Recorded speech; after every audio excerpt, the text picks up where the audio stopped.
ख्वाजा साहब की जानिब से जिस तरह कहा गया कि अभी गुजरगांव पे होटल मकान बनाने गए हैं, खुद एहतसाबी का वक्त है ये। अच्छा, मैं सिर्फ वो बात कंप्लीट कर लूँ। जी। ये उस ज़माने का आप देखें, ईरान का क्या खूबसूरत ये शाये हुआ था, पैमान बगदाद, ये बगदाद पैक्ट, ठीक है।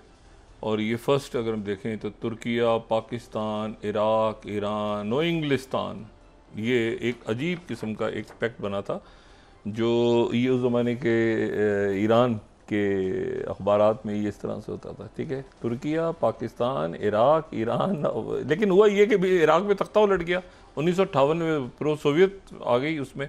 जमाल अब्दुल नासिर इसमें इंटरेस्टेड नहीं थे, तो इसका नाम जो है ना फिर वो पड़ गया मीटो, मिडिल ईस्ट ट्रीटी ऑर्गेनाइजेशन। वो सेंट्रल अटलांटिक से इसका नाम हटा के और इसका नाम मिडिल ईस्ट ट्रीटी ऑर्गेनाइजेशन हो गया। बहरहाल तहलील ये 79 में हुई।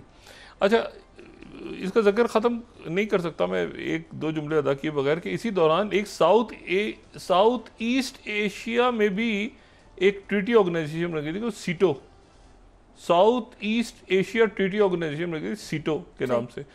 ये भी पैथेटिक, ये भी एक बड़ा डिजास्टर्स अलायंस, ये वो उससे भी ज़्यादा डिजास्टर वो 54 में बना था। उसमें बरतानिया, फ्रांस, पता नहीं अमेरिका, फिलिपीन, न्यूजीलैंड आदि पता नहीं कौन कौन से मुल्क सारे जमा हो गए थे। पाकिस्तान ने भी कहीं साइन कर दिए थे जाके, लेकिन वो भी फेल हो गया क्योंकि वो अच्छा पाकिस्तान जो था वो सीटो है, वो ऐसे ही, ये सीटो सेंटो ऐसे ही थे बस इन्होंने। क्योंकि हुआ ये कि ये बने फौजी इत्तेहाद। अब देखें ना सेंटो वालों के साथ क्या प्रॉब्लम हो गई। प्रॉब्लम ये हुई कि सेंटो बन गया, लेकिन उसके बाद इंतहाई वायलेंट मिडल ईस्ट, जिसमें ये अरब, इसराइल, इजिप्ट, जॉर्डन, फ़लस्तीनी, ये सारा कुछ हो रहा है। अब इसमें अमेरिका का कूदेगा बीच में, और इधर यहाँ पे पाकिस्तान और इंडिया की जंगें हो रही। तो वो सेंटो जो था वो खुद ही, उन्होंने कहा बेहतर ये कि दौड़ लगा लो बीच में, वो सेंटो गायब ही हो गया था। हालांकि वो बना बिल्कुल नेटो की पिक्चर में था कि किसी एक पे हमला दूसरे पे तस्वुर होगा। अच्छा, इसमें तुर्की को बड़ी इंपॉर्टेंस हासिल थी अंकारा को। उनका ख्याल ये था कि ये अरब ममालिक भी इसमें शामिल हो जाएंगे आगे जाके, लेकिन ये कि जब इराक निकल गया तो अरब ममालिक ने कहा ये तो इसमें तो अरब ममालिक है नहीं, तो पाकिस्तान ने भी फिर इसमें ज़्यादा दिलचस्पी नहीं ली, क्योंकि पाकिस्तान के अरब ममालिक से ताल्लुकात बिल्कुल वैसे ही जैसे कि दूसरे ममालिक के साथ। बहरहाल, तो इंडिया की उठान इस तरह से हुई। अब इंडिया जो है वो चाहे भी तो मतलब उसका एक, यानी एक होता है ना कि आपको कोई लेके चलता है आगे। अब उनकी पूरी पॉलिसी, 2 फ्रंट वॉर होगी, ये होगा, ऐसे होगा, बांग्लादेश में ये है, एक्ट ईस्ट, ये जो है आपने लुक ईस्ट बनानी है, चाइना को कंटेन करना है, आपकी एंट्री ईयू में खुद तो नहीं हो रही, अमेरिका, ठीक है, हाथी के पाँव में सबका पाँव, तो अमेरिका, मिडल ईस्ट के ममालिक, अरब ममालिक, आगे OIC, दाएं बाएं, ये वो सारा। अब वो करते करते जो प्रेसिडेंट ट्रम्प ने इस वक्त सूरत हाल की है, वो प्राइम मिनिस्टर मोदी को, ये देखिए मनमोहन सिंह बड़ा अच्छा कर गए थे, अच्छा जो भी हो इंडिया के लिए वो बेहतर था, उनके लोग वहाँ जा रहे थे, उनका पैक्ट हुआ था सारा। ये मामला बिगड़े हैं, इसको बिगड़े हुए कई साल हो चुके हैं। ये बार बार जो टैरिफ के ऊपर डालते हैं ना बात, टैरिफ से हुए, उससे पहले जो गिरफ्तार करके भेज रहे थे वहाँ से जहाज़ों में बिठा के, वो क्या था? टैरिफ तो अब लगे हैं ना, जहाज़ों में हथकड़ियाँ लगा लगा के वहाँ पे भेज रहे थे इंडियन नेशनल्स को, वो क्या था? और जयशंकर जी इतने मासूम हैं, इतने सादा हैं, मैं बड़े तारीफ़ करता हूँ उनकी, इसीलिए बड़ी मोहब्बत से अल्फाज इस्तेमाल कर रहा हूँ। वो इतने सादा, उनको पता ही नहीं चला कि वो ट्रम्प की इनॉग्रल में चले गए, उनको पता ही नहीं था कि आने वाले दिनों में क्या होने वाला है, असेसमेंट ही कोई नहीं थी। और फिर ये हो सकता है क्या कि वो पाकिस्तान के साथ जंग छेड़ें और पहले अमेरिका से परमिशन ना लें, माई बाप से, फिर जंग छेड़ी, जब फेंटी लगी तो उसके बाद वो सीज फायर हो गया। अच्छा, सीज फायर हो गया, ट्रम्प कह रहे हैं मैंने करवाया। अच्छा, आप ट्रम्प ने नहीं करवाया तो कैसे हुआ है फिर?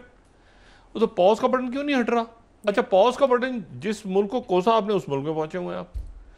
देखिए, इशू बहुत कॉम्प्लेक्स। ये इंडियन प्राइम मिनिस्टर मोदी को एक तो एतमाद में लेना चाहिए, कौम को ना भी लेना, इसको क्लोज डोर ही एक सेशन अपना जो इंटरनल है सेशन उसका करें। फौज कुछ और कह रही है, बिल्कुल इसराइल वाली सूरत हाल है, पोलिटिकल लीडरशिप कुछ और कह रही है, फौज कुछ और कह रही है। फौज कह रही है मैं तो पोलिटिकल लीडरशिप की सपोर्ट ही हासिल नहीं थी, वरना हम ये कर देते। इशू यह है, पहले तो इसको पूरा रिविजिट करें। ये जो नी जर्क काम हो रहे हैं ना कि जापान पहुंच जाओ, जापान से उधर पहुंच जाओ, उधर से उधर, आज मैं तकरीर कर दी, बहुत ज़बरदस्त तकरीर कर दी, उसमें पैगाम की दहशत कर दी। वो तो मजम्मत पाकिस्तान भी करता है, भाई आपने पाकिस्तान का नाम लिया है? नहीं लिया। उस दहशतगर्दी की मजम्मत तो पाकिस्तान भी वैसे ही करता है जैसे आप करते हैं। पाकिस्तान कहता है कि ये दहशतगर्दी है या फॉल्स फ्लैग है या आपने सिक्योरिटी प्रॉपर नहीं की वहां पे। ये दो ही बातें हैं ना। जो उनका मौक़िफ़ है दहशतगर्दी पे, उससे ज्यादा स्ट्रॉन्ग तो हमारा है। पाकिस्तान कहे कि भाई आपने चढ़ाई कर दी, जारियत कर दी, उसके बदले में इंडस वाटर फलाना ढिमाकना, अभी तो डैम तोड़ रहे हैं, ये हो रहा है फलाना, जो भी कुछ हो रहा है। लेकिन आप बेसिक इशू पे तो जाए ना कि वो इशू वो किसने किया था, वो कौन लोग थे, वो खाके जो थे 3 वो कौन थे। अब इशू, और ये एक अरसे से हो रहा है, ये अभी से नहीं। मतलब मैं तो हैरान होता हूँ कभी कभी। हमने बड़ी अपनी ज़िंदगी में खूबसूरत कल्चर देखा है इंडिया का, और आज भी हम देखते हैं बड़ी खूबसूरत मूवीज़, ड्रामे, उनके कल्चर। वो हर दूसरी फिल्म के अंदर तो जो है वो जो ISI का एजेंट होता है विलन, और पूरे भारत को उड़ाना होता है उसने। एक ही होता है, बारिश होता है, मुसलमान होता है, और जो पूरे इंडिया को उड़ाना होता है, एक हीरो आता है सुपरमैन कहीं से, वो पूरा उससे लड़ता है। कभी कभी मुझे लगता है हम खुद ही स्पॉन्सर करते हैं, दुनिया में इतना बड़ा बना दिया पाकिस्तान को, और हर दूसरी फिल्म उनकी वो पाकिस्तान के अगेंस्ट बन रही। तो इशू ये है कि वो उनको जो है वो थोड़ा सा ज़रा हौला हाथ रखे ना, सुकून से इसको प्रॉपर रिविजिट करना चाहिए। यानी वही मीडिया जो 1 महीना पहले चाइना को गालियाँ दे रहा था और पाकिस्तान को गालियाँ दे रहा था, आज वो चाइना को कह रहा है कि हम चाइना के साथ मिलकर ट्रंप को नहीं छोड़ेंगे जिंदा। फजूल किस्म की बातें। इस तरह स्ट्रेटेजिक पॉलिसी ऐसी बनती है। ये अपने आसपास के पहले जो इश्यूज हैं उसको रिजॉल्व करें। बांग्लादेश में निकल गया, वो कभी डॉक्टर यूनुस बात कर सकते हैं 7 सिस्टर्स की? नहीं कर सकते। मुझे बताएं मालदीव वहाँ पे मौजूद है, ठीक है, ये वो सारे लोग हैं जो मिलिट्री परेड अटेंड कर रहे हैं, ठीक है। नॉर्थ कोरिया वहाँ मौजूद है, नेपाल वहाँ मौजूद है, पूरा सेंट्रल एशिया वहाँ मौजूद है, अब पाकिस्तान वहाँ मौजूद है। अब बात ये ईरान वहाँ मौजूद है। अब इशू ये है कि अच्छा उन्होंने मजम्मत कर दी है गज़ा की भी, गज़ा पे जाहिरियत की, इसराइल की। आप दुनिया के साथ खड़े ही नहीं कहीं हो पा रहे। इवन यूरोप के अंदर इतनी रिजेंटमेंट है गज़ा के ऊपर और गज़ा में।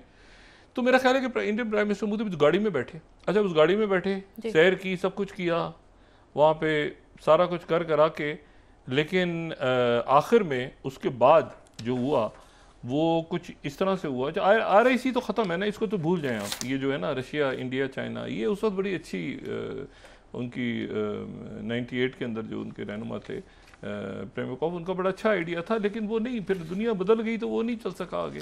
और मुझे आप बताएं कि अगर चाइना सपोर्ट ना करता और नॉर्थ कोरिया, तो ये जो नेटो के साथ किया है प्रेसिडेंट पुतिन ने, वो कर सकते थे प्रेसिडेंट पुतिन। चाइना खामोशी से, चाइना की सपोर्ट, नॉर्थ कोरिया की सपोर्ट, और फिर वो कोशिश हंस रहे हैं कि जी देखें नॉर्थ कोरिया आ गया तो देखें चाइना नाराज़ हो गया इस पर। मैं तो उनके थिंक टैंक्स पे और उनकी जो वेस्टर्न थिंक टैंक्स से बात, मैं हैरान होता हूँ कि किस तरह की बात कर रहे होते हैं ये, कि देखें जी वो चाइना और रशिया की तो लड़ाई हो गई है और निक्सन 2 हो जाएगा और ये हो जाएगा और फलां हो जाएगा। वो सारे हंस रहे होंगे बैठ के उस दिन जब ये परेड हो रही होगी। पाकिस्तान हंसने वालों में जो टीम होगी उसका हिस्सा होगा। तो बात सारी ये है कि ये अब इन्होंने अपने स्ट्रेटेजिक पार्टनर को देखना है और ये इन्होंने देखना है। अच्छा उधर वो पीटर नेवारो वो पीछे लगे हुए हैं, वो क्या, अच्छा उन्होंने तो ज़ात पात का इशू उठा दिया ना इंडिया में, एक ज़ात पात का इशू उन्होंने उठा दिया। मैं टाइम्स ऑफ इंडिया कोट कर रहा हूँ, वो कह रहे हैं कि ये जो है ये बरहमंस ने किया है।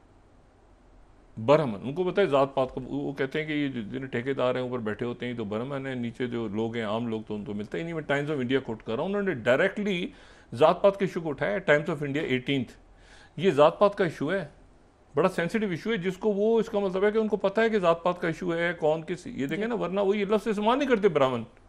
ब्राह्मण अटैक का लफ्ज़ इस्तेमाल करने का मकसद ही ये है कि उनको ये सारा पता है कि वहाँ पर इशू जो है वो क्या है। और Indian Express 15th, Brahmins profiting at expense of, ठीक है ना, White House trade adviser Peter ने, ये उन्होंने ब्राह्मण पे एक ज़ात पात का इशू भी उठा दिया। यानी इशू बड़ा डीप है। अच्छा इसको ये मुझे बताएं कि ये जो है ये जो इनकी मुलाकात हुई दोनों की, ठीक है, और इनकी मुलाकात प्रेसिडेंट पुतिन की, उससे पहले जेलेंस्की से भी मुलाकात हो गई थी। सही। उस मुलाकात के बाद जो है वो राइटर्स की खबर दे रहा है, after talks with Xi and Modi Putin says के NATO enlargement has to be address for Ukraine peace. बात तो वहीं की वहीं खड़ी है। 21st, वो पुतिन तो अपनी जगह, पुतिन को ट्रंप नहीं हिला सके जी। पुतिन अपनी, आप देखें अब ये और चढ़ाने वाली बात है ना कि हम यूक्रेन और रशिया की दोस्ती करवाएंगे। इस वक्त इसमें कौन पड़ा हुआ है? रशिया और ज़ेलेंस्की के मामला को हल करने के लिए। प्रेसिडेंट ट्रम्प, EU तमाम, आप कह रहे हैं मैं जाके, मैंने पहले ज़ेलेंस्की से फ़ोन कॉल रिसीव कर ली है। मतलब ये जो है ना, ये मतलब है कि देखें, ये वो, मैं माजरत कहनी चाहिए कि स्कूल के बच्चे करें ना, जो स्टूडेंट्स हों या यूनिवर्सिटी के IR पढ़ रहे हो, तो उनको आप कर, उनको भी फेल कर, ये आप इतने मैच्योर, मैं मतलब मुझे बदकिस्मती से ये अल्फाज मार गए। आपने ज़ेलेंस्की से आप फ़ोन किया, आप पुतिन से जाके कह रहे हैं कि जंगबंदी होगी। ओ भाई, वहाँ पर अलास्का समेट, वहाँ EU के लोग, वहाँ नेटो को उन्होंने ऐसी तैसी फेर दी है। प्रेसिडेंट ट्रम्प, आप क्या बात कर रहे हैं? वो पुतिन मान जाएगा आपकी बात कि अच्छा ठीक है, मैं अपने इलाके छोड़ता हूँ, ये डोंबास वगैरह के सारे, और नॉर्थ कोरिया वाले जो उनके सैकड़ों उनके फौजी जिन्होंने जाने दी हैं, और कितनी बड़ी जंग दुनिया में छिड़ी हुई है, उसको मैं, आपने मोदी जी आ गए तो आप जो हैं, तो आप बदले में क्या करेंगे? आप मुझसे कितना ऑयल ज़्यादा लेंगे? आप ऑयल ज़्यादा लेंगे, मैं इसको मैं अनाउंस कर दूँ? नहीं, आप अनाउंस ना करें। वो मतलब भाई इशू ये है, इसको, इस मामले को परमानेंटली हल करना पड़ेगा। ये इस तरह से नहीं हो। अब वो जी देखते हैं कि जी पुतिन आते हैं कि नहीं आते, ट्रम्प तो आ नहीं रहे, तो क्वाड का क्या बनेगा? ओ भाई, आपका क्या ताल्लुक है क्वाड से यार? वो अमेरिका इंटरेस्टेड नहीं है उसमें, एशियन नेटो में। आप मुल्कों के साथ बायलैटरल बातचीत करें, जापान के साथ करें, ऑस्ट्रेलिया से करें। आपने क्वाड का नाम देखिए, अमेरिका बहादुर पीछे हट गया, और दोनों मुल्कों पे, बल्कि तीनों मुल्कों में टैरिफ सबसे ज़्यादा लगे हुए हैं। 3 उसके थे, एक तो ऑस्ट्रेलिया तो बच के निकल गया, दूसरे जो 3 मुल्क हैं वो तो चाहे वो जापान हो, चाहे वो साउथ कोरिया हो, चाहे वो इंडिया हो। तो कौन सा क्वाड, कौन सी टेक्नोलॉजी ट्रांसफ़र? 50,000 ट्रूप्स चाइना के खड़े हैं, 50,000 आपके खड़े हैं। आपकी policy he containment of China थी। या तो आप बैलेंस रखते दरमियान में, या तो बैलेंस रखते ना, तिजारत तो हो रही है, वो होती रहेगी, उसके बगैर तो वो तो छोड़ दें आप। असल स्ट्रेटेजिक इश्यूज हैं, तिजारत इशू तो जहाज चल रहे हैं, जहाज जा रहे हैं, आ रहे हैं, वो इशू स्ट्रेटेजिक इश्यूज हैं। स्ट्रेटेजिक इश्यूज में लॉन्ग टर्म पॉलिसी क्या इस तरह होती है कि आपका पूरा रीजन कंटेन कर ले आपको, और फिर एक ही जो स्ट्रेटेजिक पार्टनर है आपका, वो भी आपको छोड़ दे बीच में? तो मुझे बताएं कि ये, सबसे पहले तो ये बताएं ना कि जब इन्होंने ये जाहिरियत की थी पाकिस्तान पे, क्या उस दिन तक इनको अंदाज़ा था कि हमको अमेरिका, इनका कहना है ना कि चाइना और तुर्की पाकिस्तान आ गया, और आ गया, जाहिर हमारे दोस्त, हमारे स्ट्रेटेजिक पार्टनर, अमेरिका इनके साथ था, या उनकी मर्जी के बगैर उन्होंने अटैक कर दिया था? अमेरिका की मर्जी के बगैर उन्होंने अटैक कर दिया था जी। या अमेरिका से इन्होंने कहा था हम अटैक करने जा रहे हैं? अमेरिका ने, जैसे वो नेतन्याहू का हुआ है ना, अब नेतन्याहू फंसा हुआ है, वो गजा में, सोचे नेतन्याहू फंसा हुआ है कि मैं गजा में घुसूं, आज उसको आइडियली घुस जाना था, वो नहीं दाखिल हुआ गजा में। सही। वो गजा में दाखिल नहीं हो रहा, उसकी फौज कह रही है कि अगर हम दाखिल हो गए ना गजा में और हमने कब्जा कर लिया, तो फिर अमेरिका से फौज बात करेगी, ये नेतन्याहू गवर्नमेंट नहीं होगी, वहां पर फौजी हुकूमत कायम कर देंगे हम, और हो सकता है हमास के साथ फिर हम बातचीत करके आगे अपने मामला खुद तय करें, एक इंडिपेंडेंट स्टेट कायम हो जाएगी जो फौजी होगी, जो फौज, इसराइल की फौज वहां की हुक्मरान होगी। नेतन्याहू साहब आप नहीं होंगे दरमियान में। वो अजीब रौला पड़ा हुआ, उसके नतीजे में वो नेतन्याहू कह रहे तुम तो मेरे मातहत हो। उसने कहा मातहत का हूं मैं, तो आपसे कह रहा हूं कि ना कर लड़ो, और अगर हम लड़ेंगे मरेंगे तो हम जाके फिर डायरेक्ट बात तो ट्रम्प से हम करेंगे, तुम कहां से आ गए बीच में? ये फटा पड़ा हुआ है, पेचा पड़ा हुआ है।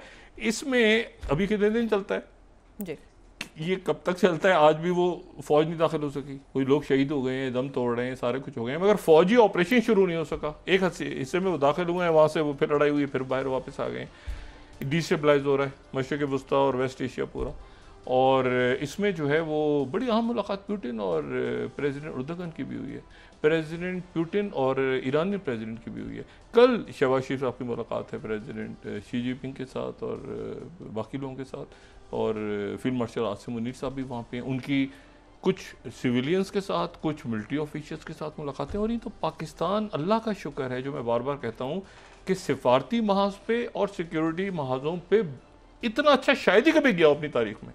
लेकिन बदकिस्मती क्या है कि जब आप मुल्क के अंदर देखते हैं हालात को, सोशल अनरेस्ट और एक दूसरे को गालम गलूच और बयानबाजियाँ, तो आप कहते हैं कि यार ये क्या हो रहा है, कहाँ पर हम इतनी अच्छी कारकर्दगी दिखा रहे हैं मुख्तलिफ महाजों पे, और कहाँ ये मुल्क के अंदर जो है ये लूट खसूट और ठग, उस पार्टी में इस पार्टी फलाना ये वो, तो फेड अप जी।